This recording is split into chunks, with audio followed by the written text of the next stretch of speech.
Terlebih kekuasaan ini belakangan ini semakin menimbulkan rasa yang sangat sakit di hati rakyat. Seorang aktor pencuri uang negara, penipu Jokowi, 10 tahun berkuasa, memporak-porandakan seluruh kebijakan, sumber-sumber kekayaan alam, korupsi di mana-mana, yang mestinya tempatnya di pengadilan dan di penjara justru diposisikan terhormat oleh Prabowo Subianto.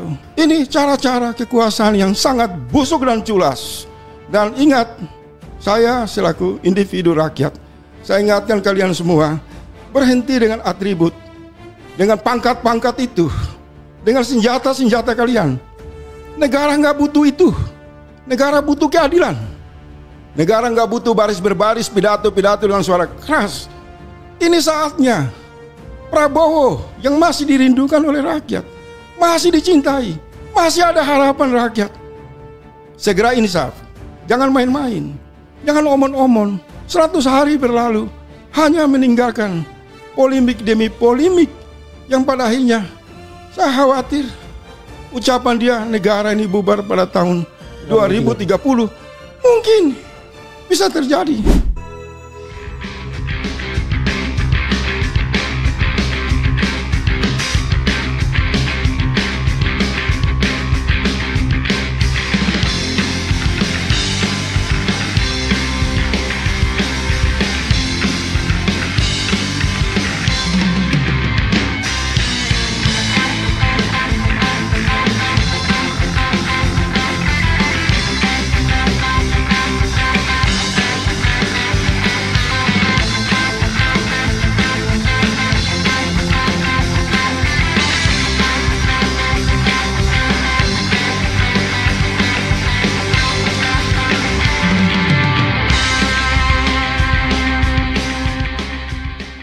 Program Pak Prabowo soal penghematan anggaran ini menurut saya dari sisi tematik ini sangat bagus. Negara mengajak kita hemat. Ini satu panggilan yang bagus. Tetapi dalam prakteknya belum ditemukan arah dari tujuan efisiensi anggaran negara itu seperti apa. Dan sejak deklarasi gerakan penghematan anggaran yang dilakukan oleh Prabowo ini dilakukan, sudah muncul pro kontra. Karena mereka menganggap belum jelas penghematan seperti apa yang dianggap efektif untuk yang dimaksud menghilangkan kebocoran uang negara. Efisiensi anggaran. Nah, ini akan menjadi masalah di kemudian hari. Salah satu kejatuhan Gus Dur itu juga dipicu oleh isu efisiensi anggaran yang kemudian menemukan perlawanan di level birokrasi aparat negara di level bawah. Karena pada saat itu Gus Dur punya maksud hemat anggaran, tetapi kemudian menimbulkan dampak kerugian pada birokrasi kelas menengah bawah. Sementara di level pejabat mereka tidak terjadi penghematan. Mereka justru lebih bebas, dibiarkan bebas, nyolong sana nyolong sini.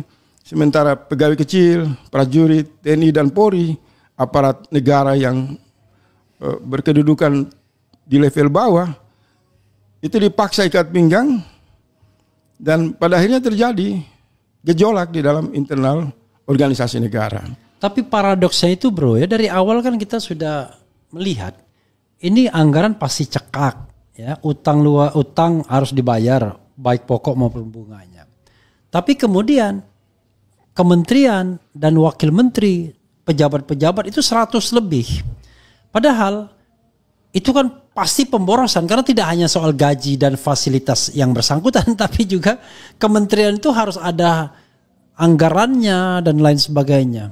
Nah, negara lain cara berhemat itu adalah dengan mengkat birokrasi, sedikit mungkin pejabat. Baru-baru ini ada negara yang melakukan itu. Indonesia dari awal seperti paradoks jadinya. Saya kadang-kadang nggak ngerti pola pikir Prabowo. Sama seperti dia bilang ada raja kecil yang mulai melawan sama dia. Kalau memang melawan, kenapa nggak di-reshuffle dan lain sebagainya? Silakan bro. Iya, soal penghematan anggaran dulu. Pertama, kalau tujuannya baik pasti kita dukung kan. Ya. Itu kita garis bawahi. Siapa yang nggak mau negara ini hemat sehingga tidak terjadi kebocoran. Ya. Tetapi langkah-langkah penghematan ini penuh dengan kemunafikan. Kalau kita mengambil contoh misal di negara-negara lain, Jepang atau negara-negara Eropa, penghematan itu kan dibuktikan dengan kehidupan kesederhanaan para pejabatnya. Ya. Mereka tidak ugal-ugalan menggunakan fasilitas kekuasaan untuk melakukan korupsi dan kolusi. Ya. Kemudian mereka tidak perlu berkampanye untuk mencari simpatik dengan isu penghematan anggaran. Tapi mereka membuat kebijakan-kebijakan yang publik menerima bahwa itu tujuannya untuk kepentingan bersama. Nggak perlu cari Tapi hari ini kan tidak. Penerimaan dan pendapatan Prabowo dan keluarganya makin tinggi naik. Lingkaran kekuasaannya kabinet obesitas yang menguras anggaran. Kemudian tukar guling kekuasaan yang jelas-jelas berpotensi untuk membuat negara boros. Tapi di sisi lain, yang tadi saya bilang itu, pegawai negeri, aparatur negara di level bawah dipaksa untuk mereka ikat pinggang, tapi pejabatnya di level atas hidup berfoya-foya.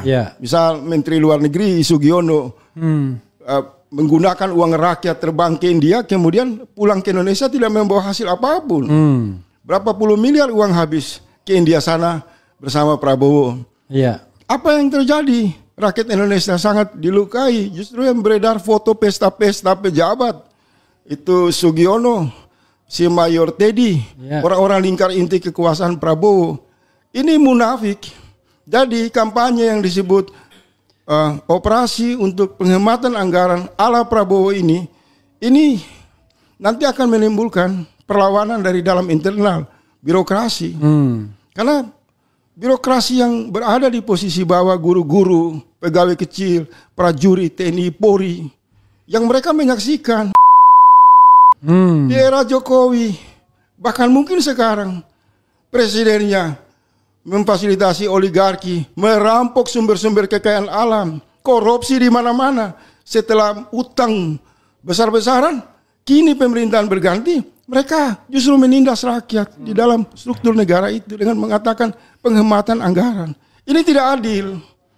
Kalau Prabowo mau penghematan anggaran, pertama 30 hektar tanah dia di Hambalang itu, dia hibahkan buat rakyat. Toh usianya udah mendekati 80 tahun. Katanya siap mati membela bangsa dan negara kan. Nah, ucapan itu dibuktikan. Mobil-mobil mewah, koleksi, harga-harga kuda yang miliaran rupiah, ratusan miliar itu disumbangkan, dilelangkan, dikasih untuk negara. Kemudian diikuti oleh pejabat menterinya. Ya kan? Menhannya, jangan lagi boros anggaran untuk beli pesawat bekas. Apalagi ada isu beredar mau beli itu kapal induk bekas dari Italia. Semangat itu dihentikan dulu. Baru kemudian keinginan yang kuat untuk mengajak rakyat dalam sistem negara, penghematan anggaran akan diterima secara adil. Jadi ingat, ini pejabat-pejabat kita yang sebelumnya komplotan para maling, garong, dengan aneka kebijakan yang oleh Luhut. Misal satu contoh itu kan, bisa bantuan sosial 500 triliun, hanya yang sampai ke rakyat itu nilainya 250 triliun. Jadi dimulai dari moral pejabat itu, dimulai dari gaya hidup foya-foya, mewah-mewah, dinasti, Prabowo itu dihentikan. Kamu ditantang oleh rakyat, hidup sederhana dulu. Ya kan? Menteri-menterinya juga demikian. Naik itu angkutan umum. Kemudian diikuti dengan proses penegakan hukum. Tangkap itu koruptor-koruptor kakap. Yang uangnya beredar ribuan triliun. Masuk ke berbagai sektor merugikan rakyat. Jangan segelintir orang ini dipelihara oleh negara secara tidak beradab. Sangat premanisme. Kemudian di saat negara dan rakyat mengalami tantangan dari beban utang luar negeri, mengalami tantangan krisis ekonomi, Kemudian rakyat dan negara dikorbankan dengan alasan penghematan anggaran. Ini tidak adil. Itu melukai birokrasi di level bawah. Mereka menjadi penonton dan sangat terpukul dengan kebijakan yang ugal-ugalan seperti itu. Ketiga, saya usulkan buat Pak Prabowo Subianto, ada langkah jitu untuk tanpa penghematan anggaran. Yang paling efektif, segera bawa itu undang-undang penyitaan aset ke DPR, disahkan. Perampasan aset. Perampasan aset. Tangkap semua itu oligarki. Satu kelompok, 1% menguasai puluhan ribu triliun. Tangkap itu koruptor-koruptor kakap. Itu baru namanya presiden dengan pertarungan yang jelas. Ya disebut macan. Itu cara-cara pendekatan karakter kepemimpinan yang berpihak untuk melindungi rakyat. Tapi kalau ada musibah, masalah, kemudian rakyat ditekan, menurut saya ini kucing kampung. Lama-lama kita muak juga. Ternyata rejim yang keluar dari gorong-gorong dan kucing kampung ini sama saja. Rakyat akan kehabisan kosakata. Bagaimana cara untuk meyakinkan mereka yang berkuasa, yang hidup foya-foya, yang hanya suaranya besar, wajah garang, mempamer masa lalunya, dia jenderal ini, dia angkatan ini, semua bullshit itu nggak dipakai itu. Tidak ada seperti itu. Negara itu kasih sayang, keadilan.